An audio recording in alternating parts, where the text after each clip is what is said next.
साधु महात्मा जो होते हैं, ऋषि मुनि जो होते हैं, ये कोई साधु महात्मा हिमालय में चले गए, कोई जंगल में चले गए, ये यहाँ जा जाके तपस्या क्यों करते हैं इतनी कठोर स्थानों पर?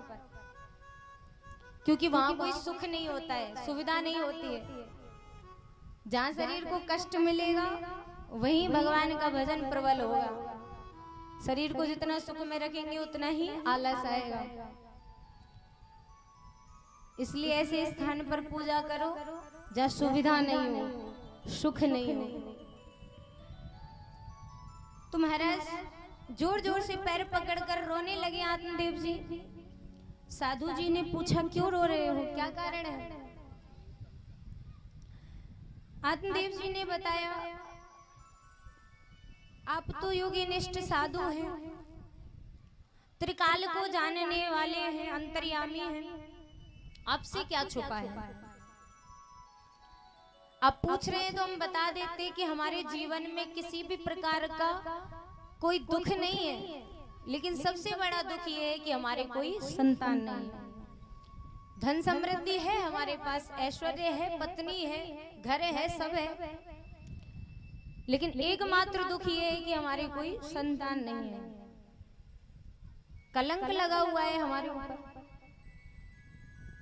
साधु महात्मा ने कहा, बड़े सौभाग्य की बात है महाराज, तुम पे कोई संतान नहीं है। हम तो उन लोगों को बड़ा सौभाग्यशाली मानते हैं जिनकी कोई संतान नहीं है। भगवान की बड़ी कृपा है कि कोई संतान नहीं है। अब ज्ञान किसको चाहिए? महात्मा जी ने बताया कि जिनके संतान है उनसे पूछो कि वो कितना सुखी है।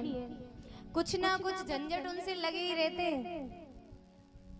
बचपन में बालक को देखो, बीमार नहीं हो जाए, बीमार हो जाए डॉक्टर को दिखाओ, थोड़ा बड़ा हो जाए स्कूल में एडमिशन करवाओ, फीस दो, पैसे की व्यवस्था करो, ड्रेस की व्यवस्था करो, पुस्तकों की व्यवस्था करो, थोड़ा बड़ा हो जाए कॉलेज में करो, फिर नौकरी की तैयारी करवाओ। आधा जीवन इसी में निकल जाता है। और इतना करने के बाद भी अगर संतान उनके हिसाब से नहीं चले, उनकी संतान सज्जन नहीं बने, दुष्ट प्रवृत्ति की हो जाए, तो सब गया। तो जिन जिन के संतान है उनसे पूछो कि बड़े कष्ट होते हैं संतान का लालन पालन करने में। तुम्हारे बड़े सौभाग्य है कि तुम्हारे कोई संतान नहीं है। भगवान तुमसे चाहते हैं कि तुम भजन करो। संतान की जो उलझन है इसमें मत फंसो।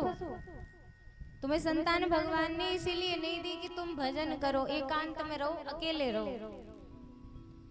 इसमें दुखी होने की कोई बात नहीं है। लेकिन आज के समय में ज्ञान किसको चाहिए? आत्मदेव जी ने कहा महात्मा जी से, ज्ञान अपने पास रखो, हमें संतान प्राप्ति का कोई मार्ग बताओ।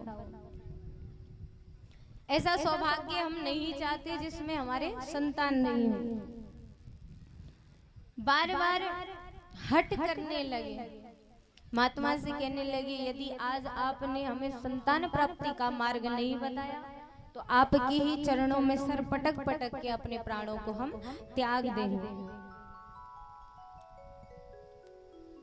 संत जन कब चाहते हैं ऐसा हो?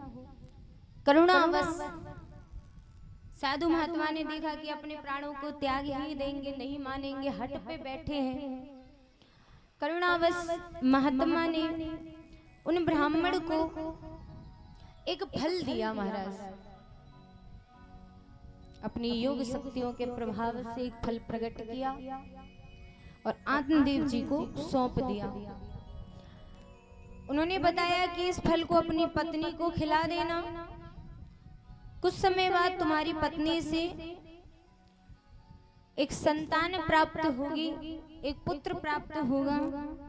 लेकिन महाराज केवल पुत्र प्राप्त होना पर्याप्त नहीं है, पुत्र का सज्जन होना भी पर्याप्त है। संतान तो सबके हैं, लेकिन संतान कितनी सदाचारी है, कितनी सज्जन है, कितनी गुणवान है, ये प्रमुख बात है। संतान तो सबके, किसी की संतान दारू पी रही है, किसी की कुछ कर रही है, किसी की कुछ,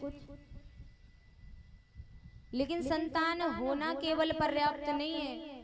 संतान सुख यदि चाहते हैं तो संतान सदाचारी होनी चाहिए, सज्जन होनी चाहिए। इसके लिए क्या करना है? अपनी पत्नी को जब फल सौंपो तो उनको बताना, कुछ नियम उन्होंने बताए महाराज। अभी उनकी पत्नी के लिए नहीं है, ये सबके लिए ध्यान से